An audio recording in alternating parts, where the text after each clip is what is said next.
Bonjour à toutes et à tous, regardez-moi cette belle boîte. Franchement, elle n'est pas classe, elle est très très classe.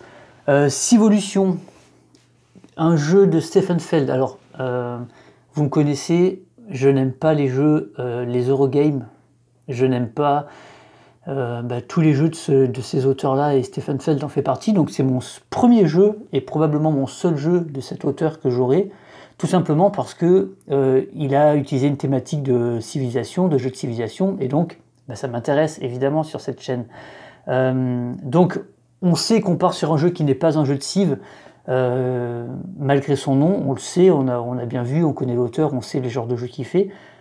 Mais voilà, moi de ce que j'ai vu, ça m'avait l'air super marrant, et puis j'aime bien, en fait j'aime bien le concept, j'aime bien la thématique de créer de toutes pièces une civilisation fantaisiste, imaginaire, voilà. Donc j'aimais bien cette idée, donc je me suis dit allez go, on y va, et puis le jeu est top.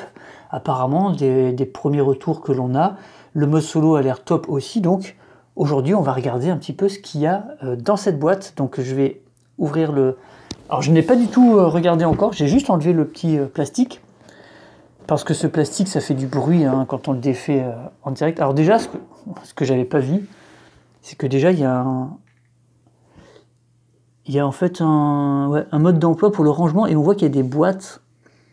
Il y a des boîtes, soit qu'il va falloir qu'on se crée. Vous savez que c'est quelque chose qui est important pour moi, le rangement, mais le rangement intelligent. C'est-à-dire si on peut le faire de façon relativement écologique, et économique du coup pour les éditeurs, et pour nous, c'est encore un plus. Donc voyons voir. Et puis on a vu que ces derniers temps, pas mal d'éditeurs partaient sur cette option de proposer des patrons en carton et de nous-mêmes monter nos boîtes pour les rangements. Et ça, je trouve ça top. Donc, un glossaire. Déjà, c'est bon signe. Voilà. Oh putain. Ah oui, c'est un dictionnaire le truc. Écoutez, on va pas se plaindre. Quand on a un livret qui répertorie tous les éléments du jeu, on va pas se plaindre. Ensuite, le livret de règles. Alors, il est relativement épais, il est lourd, mais il n'est pas si épais que ça. 44 pages, ça reste, pour un jeu expert, ça reste correct. Alors j'ai entendu ici et là des gens qui se plaignaient, genre ouais, les règles elles sont imbuvables, il faut 2 heures pour lire le livret, il est gros et tout. Mais arrêtez quoi, 44 pages. Putain, mais tous les jeux experts ils ont des livrets comme ça. En plus, déjà on enlève le mode solo, il en reste plus que 38.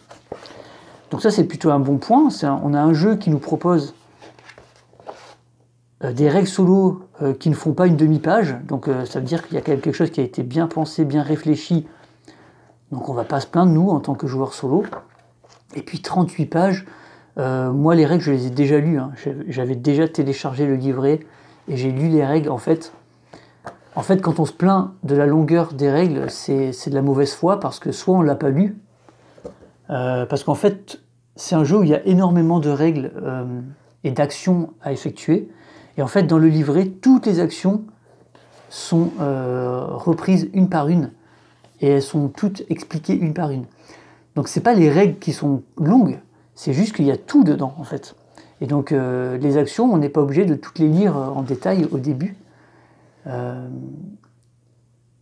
Et en même temps, on va pas se plaindre quand on a des livrets de règles incomplets, avec des trous et tout, et quand on a un livret de règles où tout est détaillé, quoi. À un moment, il faut arrêter de faire les pleureuses et se réjouir un petit peu quand il y a du travail qui a été fait.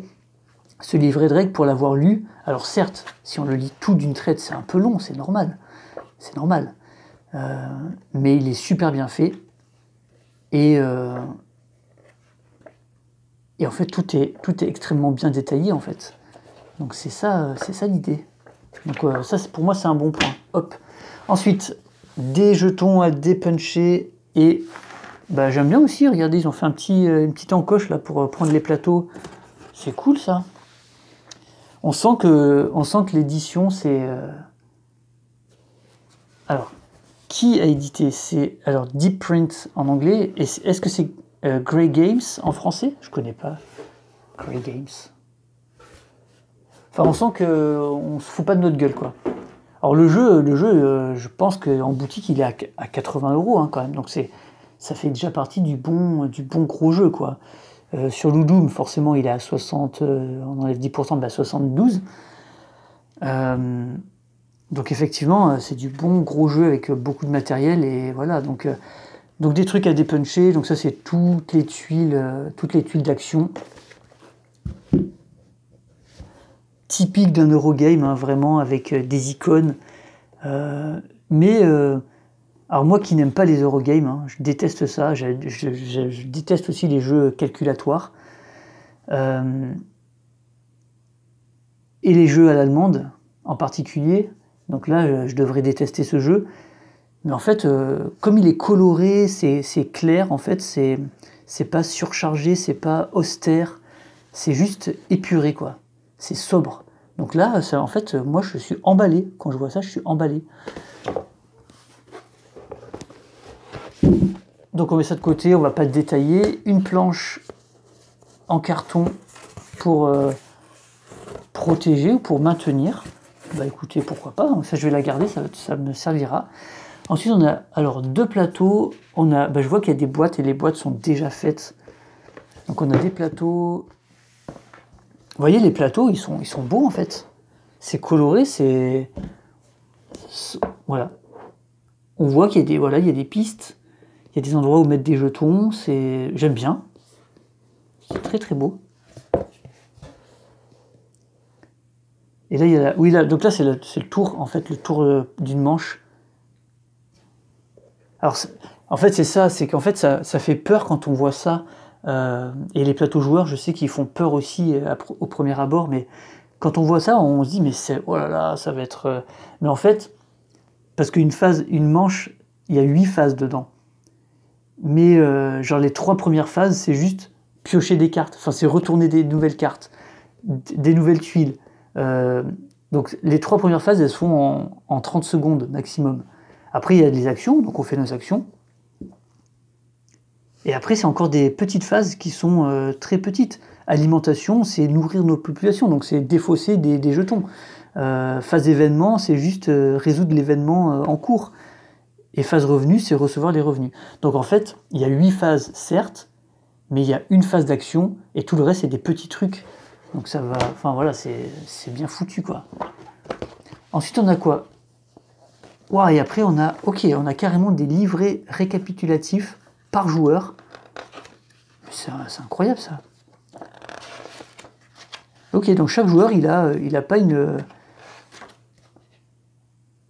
Ok, il n'a pas un livret, un rappel des règles, il a carrément un petit livret avec les actions et tout. Putain, c'est génial. Bah déjà, voilà, on se dit, on a dépensé 70 balles, bah on sait pourquoi, hein, il y a du travail qui a été fait là derrière. Ensuite, on a des sachets, enfin des sacs. 2 sacs, ok. On a un autre sac jaune. Là, il y a un truc dedans, c'est quoi? Ok, c'est les terrains. Ah oui, c'est les terrains. Ah, c'est les montagnes, oui. Non, c'est des terrains, ok. Départ. Ok. Les tuiles terrain, elles ont celles où il y a une montagne, il y a un petit relief comme ça. Et je sais qu'ils fournissent des petits scotch pour scotcher ensemble. Je trouve ça trop marrant. Ok. Ça fait très... Les tuiles, ça fait très penser à Rise and Fall. Franchement, c'est beau, hein. C'est beau, j'avais pas vu ce niveau de détail sur les vidéos que j'ai vues du jeu. C'est beau et c'est clair, les types de terrain, voilà, ils sont bien distinctifs les uns des autres, quoi. Ça, c'est cool.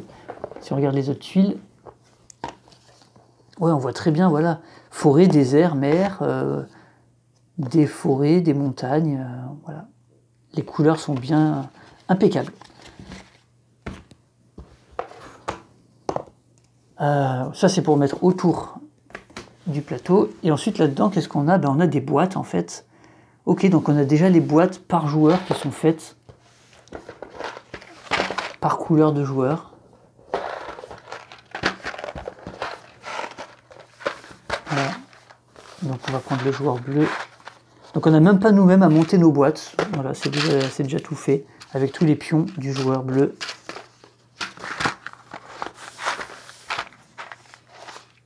Joueur jaune. Ah, et puis ils ont séparé les... D'accord.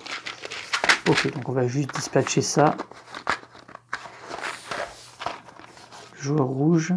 Lui, il a les... Ah, c'est marrant qu'il s'est pas déjà mis les... C'est marrant ça. On dirait qu'ils ont fait le travail qu'à moitié. Et le joueur noir. Ça sent bon tout ça, ça sent bon. Donc dedans, en fait, vous avez les imprimés, vous avez les emplacements des boîtes. Ensuite, on a celle-ci. Je ne sais pas du tout ce que c'est. Donc là, on va encore avoir des éléments à la couleur des joueurs. Donc ça, on va les dispatcher dans les différentes boîtes des joueurs. Et puis on a les dés. Ok, on a les fameux petits autocollants. Ah, on a perdu un petit jeton là. Les fameux petits scotch, plein de petits dés minuscules. C'est marrant ça. J'avais jamais de dés aussi petits. Du coup, ça c'est vraiment bien quand on a des jeux où des petits dés comme ça où on utilise les dés, vous savez, pour compter des points de vie ou des choses comme ça. C'est bien pour quand on doit placer des petits dés comme ça sur des cartes. C'est bien quand ils sont tout petits comme ça. Ok. Ensuite, on a une autre grosse boîte. Donc là, on a les cartes en fait. Ok. Donc il y a deux bons paquets de cartes quand même. Et puis des... C'est quoi ça? Je sais pas. Prison, ok. Des bâtiments. Ah oui, on peut construire des bâtiments, des réjouissances. Je connais pas du tout en fait le jeu, hein. Je sais pas trop comment on y joue. Ça c'est des inventions, ok. Donc c'est les technologies qu'on va pouvoir... Ah, j'ai trop envie de regarder. Est-ce que je vais arriver à sortir ça?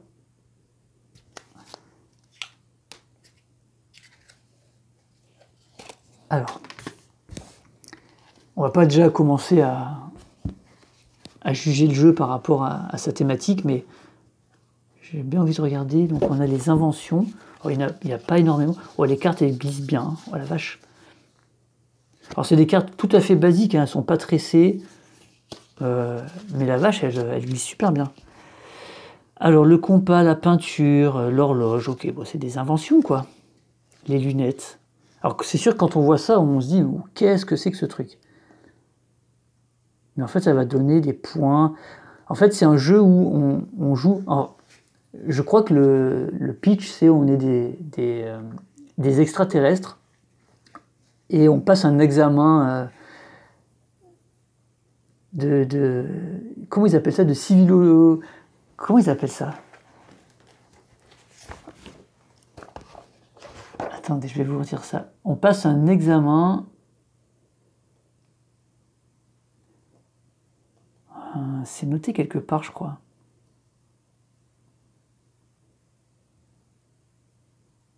Tout simplement, c'est la civolution, mais il me semblait que l'examen avait un nom particulier. Bon, ça doit être noté, je sais plus où c'est noté. Bref, et en fait, on nous demande à l'examen de créer la civilisation la plus parfaite, en fait. Et donc, on observe, on l'expérimente sur une planète. Voilà, je trouve ça assez marrant. Donc, moi, le truc extraterrestre, bon... Mais en fait, j'avais plus imaginé ça quand j'ai découvert le jeu comme plus une IA, en fait. Une IA à qui on demandait de créer la civilisation la plus parfaite. Donc plus une IA que des extraterrestres. Moi, ça me parle plus. En plus, quand on voit ça fait très IA, je trouve, hein, quand on voit quand on voit ça, par exemple. Et donc, en fait, on va faire évoluer. Donc là, on n'est pas sur un contexte historique. On va pas du tout essayer de coller à l'histoire de l'humanité, hein. Donc là, il n'y a aucune notion de civilisation existante. On va la créer de toutes pièces et donc on va lui apporter des choses artificiellement, on va dire, même si c'est des choses qui existent, vous voyez, arc et flèche, l'horloge, la charrue, la boussole, voilà, ça c'est des choses que l'on connaît. Le verre, là, le filet de pêche, très bien. Et donc après on va jouer avec des paramètres de notre civilisation, l'intelligence, la dextérité, l'endurance, des choses comme ça. Et puis on va partir sur des choses qui sont, vous voyez, comme là par exemple, des mutations. Voilà, donc on peut créer une civilisation et on peut les faire muter, leur donner un bec ou une crinière pour qu'ils s'adaptent à leur environnement, une collerette et tout. Je trouve ça vraiment trop bien, quoi. Et donc ça va influencer leur capacité sur l'éloquence, l'endurance, la dextérité, tout ça. Des palmures, la trompe, on peut avoir, voilà. Par contre, des mutations, il y en a beaucoup, hein. Vache. L'organe électrique, les griffes, le dard venimeux, j'adore. En fait, j'aime plus l'idée de jouer un truc complètement science-fiction, alors que d'habitude, j'aime pas trop ça. Ok, donc ça, c'est la sagacité. Ok, biologie, voyage, urbanisme, politique, physique. Très intéressant. Putain, j'ai hâte d'y jouer, franchement. Et puis là, il y a les bâtiments. Ok, auberge, jardin, théâtre, salle commune. Là, il y a un petit peu moins de cartes sur celle-là. Ok, ah non, c'est parce qu'en fait, le paquet continue ici. Bon, je vais tout ouvrir parce que j'ai trop envie de voir le reste. Ça, c'est bien serré.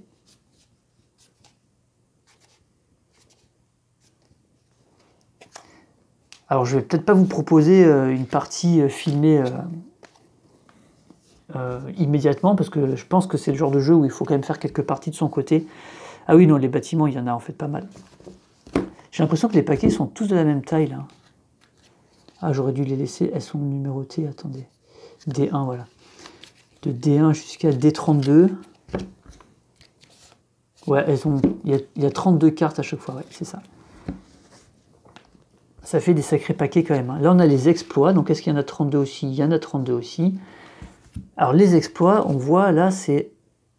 Alors, ça ressemble un peu aux inventions. Parce qu'on a l'agriculture, la dynamite. Ok, donc là, ok. Là, du coup, je vois pas exactement la différence que ça peut avoir. Et ensuite, on a les cartes événements. Voilà. On a 20 cartes événements. Avec modification de la météo. Ici, on a les marqueurs de départ. Donc, il y a une sorte, j'ai l'impression, d'asymétrie. Une petite asymétrie. Alors, je vois que les trucs du bas, c'est les mêmes pour tout le monde. Ouais, il y a une petite asymétrie, ok, au début. Donc là, on voit le système nerveux, hein, parce qu'il y a un... Ok. Une bouche. Ok, donc ça, c'est des ressources, et ça, c'est des compétences intrinsèques. Oui, il y a un œil pour la vision, un cœur peut-être pour la vitalité. Le système nerveux, donc ça peut être... je ne sais pas s'ils ont pris le système nerveux pour l'intelligence, non, plutôt le cerveau pour l'intelligence. Système nerveux, c'est peut-être pour la... Ça doit être la dextérité ou l'agilité. Ok, c'est pas mal, hein. Donc on commence avec des petits trucs différents. Bon, ok, rien de ouf. Ici, on a des cartes de revenus. Ok. Et puis là, on a les cartes pour l'automa, apparemment. Quelques cartes, j'ai l'impression. Ouais, résolution. Conditions pré... Ok, ça c'est pour l'automa.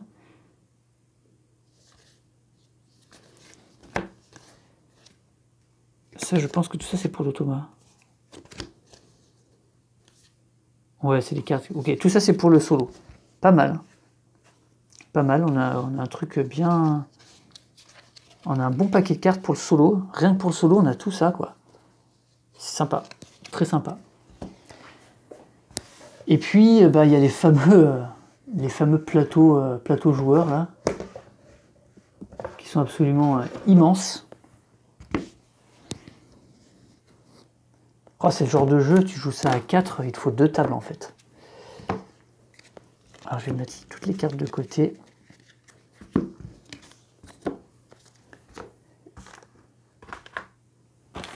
Je vais essayer de déployer. Alors moi j'ai une grande table, hein, mais j'ai du 120 sur 120, donc c'est quand même assez grand. Pour du solo, c'est beaucoup trop grand évidemment. Mais pour 4, c'est parfait. Ok. Donc en fait, c'est un plateau. Ah oui, en fait, on le retourne, on enlève les trucs. Ok. Donc le plateau se met comme ça. Ok, en fait, c'est un plateau. En fait, on crée un plateau double couche. Ah, j'aime bien l'idée. Vous voyez? En fait, ça c'est bien foutu. Hein. Vous voyez, dessous, là, il y a des icônes. On retourne. Et après, on pourra le plier comme ça. Et ici, on va enlever des tuiles pour faire apparaître finalement les icônes qui étaient dessous, vous voyez? Voilà. Et donc, ça fait en fait des plateaux double couche. Mais c'est tellement malin, franchement. Et donc, les petits autocollants qu'on va placer, vous voyez, là où il y a des petites marques, on va mettre des petits autocollants, on va fermer, et donc le plateau va être collé, et après on le plie comme ça pour le ranger. Et donc en fait, on crée, avec un plateau simple couche, on crée un plateau double couche. Voilà. Et ben pour eux, ça leur coûte moins cher probablement. Hein. S'ils ont fait ça, c'est que c'est tellement malin, quoi. Tellement malin. Et les plateaux sont super beaux.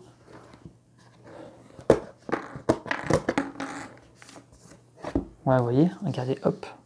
Voilà, ça fait du double couche. Et là, on va pouvoir mettre des tuiles à l'intérieur. Ici, nos ressources, le sable. Dans le désert, on peut trouver du sable. Un peu. Du sable, du sel et du cuivre qu'on pourra retrouver dans le désert. Donc ça, c'est le plateau des ressources. Désert, montagne, marais, collines, prairies, forêts. Et ici, il y a toutes les actions, en fait, voilà, liées à donc l'endurance, l'intelligence, la sérénité. Voilà, je pense que la cellule nerveuse, c'était pour la sérénité. Dextérité, la main. Oui, ben voilà, on le voit ici. La main, l'éloquence avec la bouche, la vue avec l'œil. Super, voilà. Et donc on a ça en 4 exemplaires, puisqu'on peut jouer jusqu'à 4. Donc ça sert à rien que je vous sorte tout ça. Bah écoutez, c'est propre, hein. C'est vraiment propre. Du coup, j'imagine que ça, bah ouais, c'est juste des séparateurs pour mettre tous les paquets de cartes dans cette boîte. Et voilà. Bah écoutez, ça donne super envie. J'ai envie de faire une partie directe là. Et voilà, donc je vais prendre le temps de regarder ça de mon côté, de commencer à jouer. Je voudrais juste regarder derrière. Il préconise quoi? Il préconise, bon, 14 ans et plus, ok. 90 minutes, ok. Grey Games. Deep Print. Version française, traduction, adaptation. Donc, Publishing Technology. Du coup, l'éditeur qui amène en français, c'est Grey Games.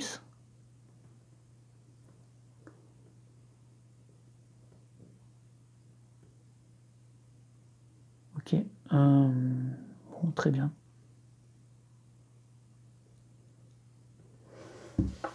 Ok, bah écoutez, on va s'y atteler. Donc je vous dis à bientôt. Jouez bien. Allez, ciao.